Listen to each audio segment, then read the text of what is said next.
right, ladies and gentlemen, boys and girls, children of all ages, fellow Pandemonium travelers, this is Seattle Pandemonium Shutdown Day 131 by my count, and oh boy, yeah, everything rolls on. Some things are starting to return to normal. I mean, I do see more traffic. More traffic on the roads, more foot traffic around the workplace. I see more cantankerous rage posting on the interwebs. People are just turning... turn my air down. People are kind of turning the corner on a lot of this stuff. They're calling for schools to reopen in the fall. People are saying it's going to be mass murder. I'm at a point now where I believe the reality is COVID-19 is not as fatal as we thought it was, at least not in the demographics of, the majority of people. Now, I've heard that Texas hospitals are, some like Houston or something, they're being overwhelmed and they're not taking non-COVID patients. But again, given all the distortions and weird disinfo around all this stuff, I'm not sure if that's actually true. I've just seen it said that that's been said, which, it's just people are saying that. That doesn't come from a hospital administrator or anything. It just came from, online rumor. Now, we also have this other problem. I guess I'm doing an actual COVID episode this installment. Might talk about Nick Cannon, though. There was cases in Florida, or the reporting out of Florida is that, why are you all in my way being slow? The testing locations were submitting false positives, like on purpose. I don't know. I don't know if you can say on purpose, but it was like 90% of their tests were submitted as false positives, meaning they were submitted as positive cases for COVID, but they actually were not. Now, I don't quite know what to do with all of that information, but that is the reporting that I saw. Now, again, that doesn't mean that there aren't more cases. It doesn't mean there's not a surge in cases as everyone goes out and protests and goes to the beach and defies orders and goes to, underground speakeasies and stuff like this. It doesn't mean that those things aren't real or relevant and that they're causing a spike in cases, right? It doesn't mean that that's not happening. What it means, again, though, is the same thing with all the other funny numbers, man. We got funny numbers out the demon hole here. Ever since this thing started, number of tested people doesn't mean that we know the number of actual infected people. The number of people dying of the disease doesn't mean that will affect everyone equally. The number of people dead in New York City does not reflect where we really... Well, go ahead. Come on. Hop in. Doesn't mean that it's going to be the same in Wyoming, okay? We've been dealing with weird, funny numbers this whole time, and this just further poisons the well of what the numbers we're seeing mean, okay? And this opens the door to conspiracy theories of all kinds and criticisms and everything else. I don't know what to make of all of it. Therefore, go ahead, open the schools. I don't know what to tell you, right? If you feel like you need to remote learn or, homeschool, do whatever you want, right? Do whatever you want. The weird thing is the conservatives feel like the schools are liberal indoctrination camps, but now they're tripping over themselves, demanding to be able to send their children back to school. Now, I understand that there's there's an education path and all this stuff, but I don't know. I can't sort this all out for you. I don't know. And people claim to know, they don't know either. Everybody's just full of it. Okay?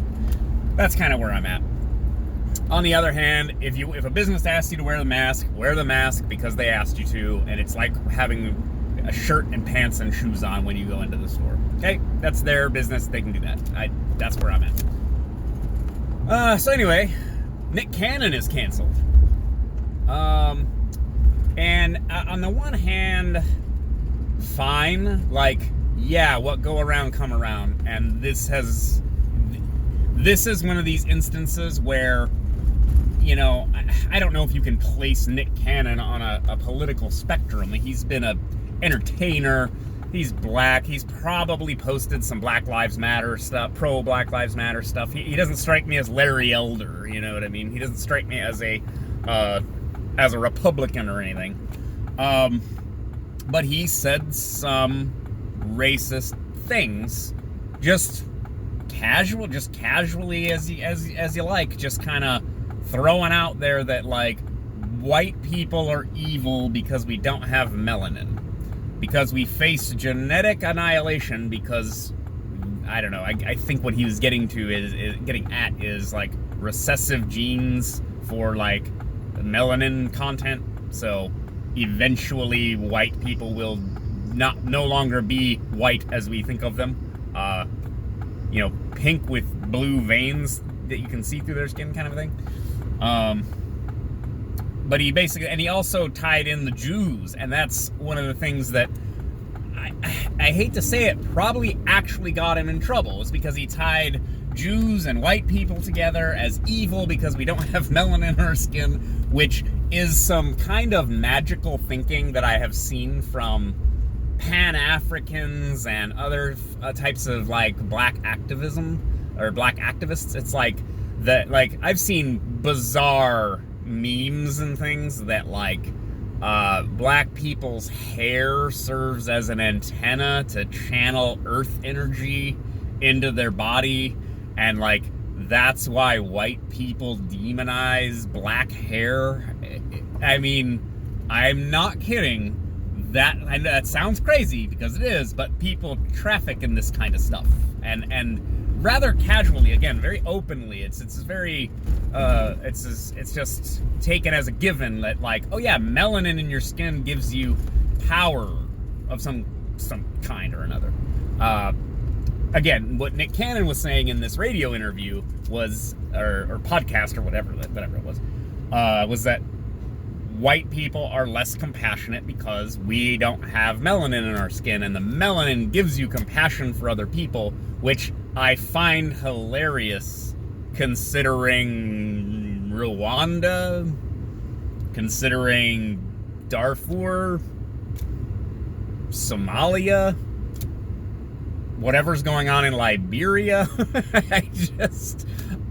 It's just fascinating to watch someone make and this actually ties into my Carl Sagan reference the other day. It's a pseudo-scientific claim. Yes, melanin is a pigmentation in your skin. Yes, it is a thing that probably does do something. I mean, I think it does. I might be wrong. Maybe I'm dabbling in pseudoscience. I think black people don't get skin cancer as much as white people do. Maybe someone can fact check me on that. I believe that is true, and obviously it makes you look different. And this is one of those white people don't know things question. I mean, can black people get sunburned?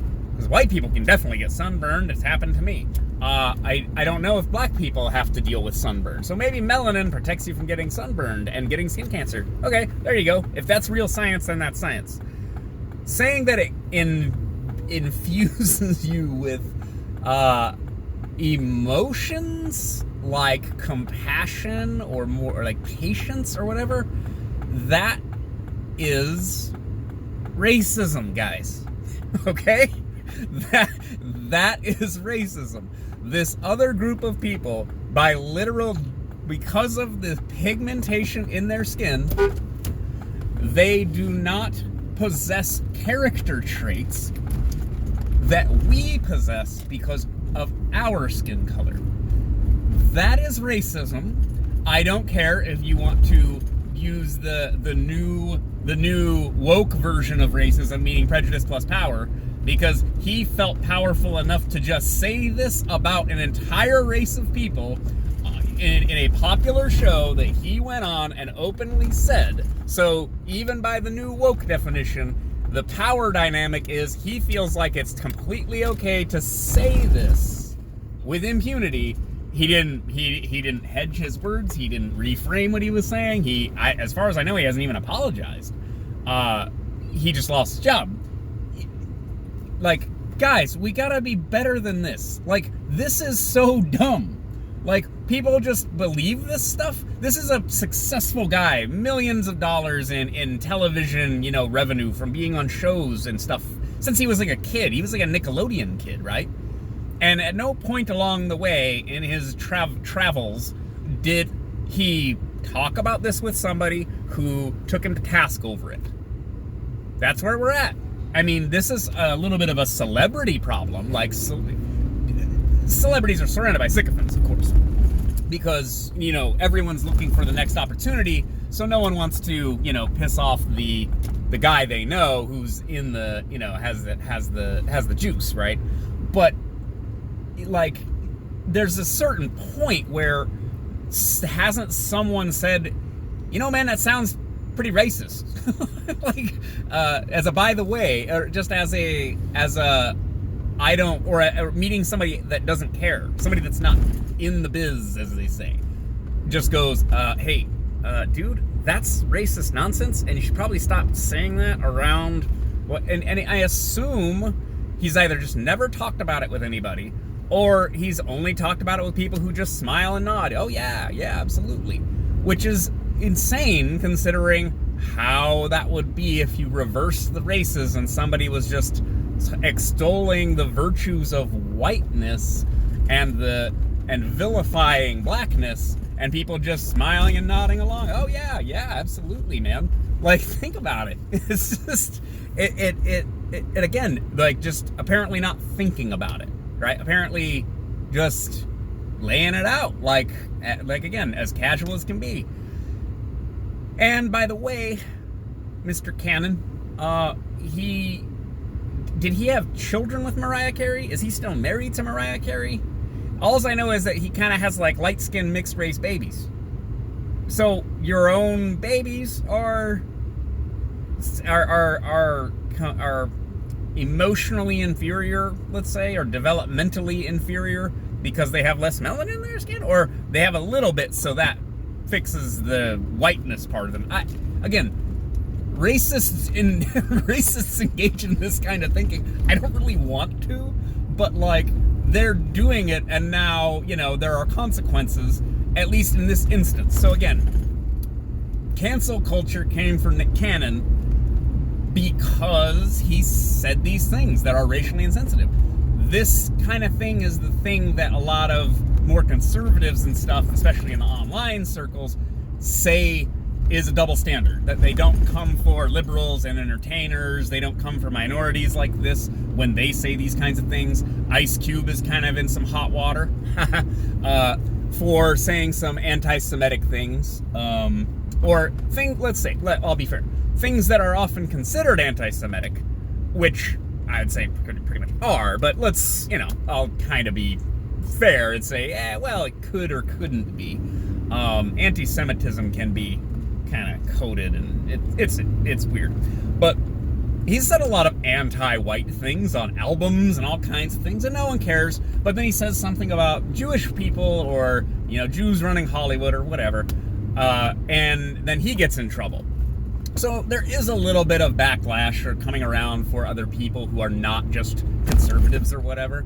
But the cancel culture is real, and Nick Cannon, I don't know if he should have lost his job.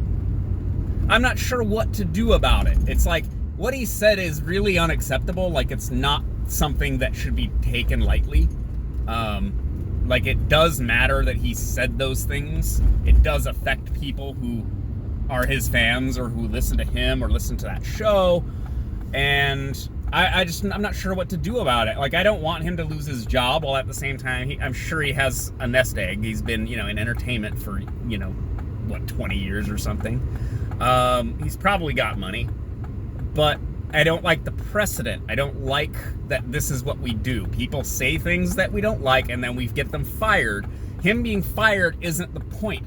He needs to be educated about why what he said is unacceptable, and then he doesn't have to be indoctrinated, but he needs to understand why people would be offended by what he was saying and why what he is saying is harmful, and then express that to his fan base and become a better person. Right? That's the point of all of this outrage about all of this, the words and the statements and everything everybody says or does or posts on the internet. It's about becoming a better person, right? Right. Let's all become better people. Bye.